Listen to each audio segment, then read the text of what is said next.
शेवटचा प्रश्न, बऱ्याच जणांना काय वाटतं, या सगळ्या गोष्टी अंधश्रद्धा वाटतात किंवा यावर बऱ्याच जणांचा विश्वास नसतो, तर यावर तुम्ही काय मार्गदर्शन कराल? विज्ञान, त्याला सरळ आपल्या भाषेमध्ये मी त्याला DNA म्हणतो. प्रत्येकाच्या DNA मध्ये एक संस्कार असतात, ठीक आहे. याच्यावरती तर अजूनसुद्धा जपान वेगवेगळ्या साईडमध्ये संशोधन चाललं आहे की तुमचे जे काही DNA मध्ये असलेले तुमचे गुप्त संस्कार आहे ते कसे ॲक्टिव्ह केल्या जाणार, वेगवेगळे तुमच्यामध्ये क्वालिटीज कशा इम्प्रूव्ह होत राहणार.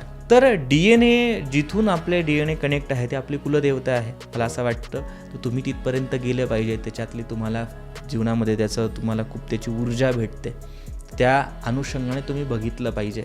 आणि आपण ज्या महाराष्ट्रामध्ये राहतो, छत्रपती शिवाजी महाराज, छत्रपती संभाजी महाराज, त्यांनी जीवनाच्या प्रत्येक शेवटच्या संभाजीराजांचं चरित्र आज प्रत्येकजण वाचलं पाहिजे. त्यांनी आपला प्राण सोडला, पण त्यांनी आपला धर्म सोडला नाही.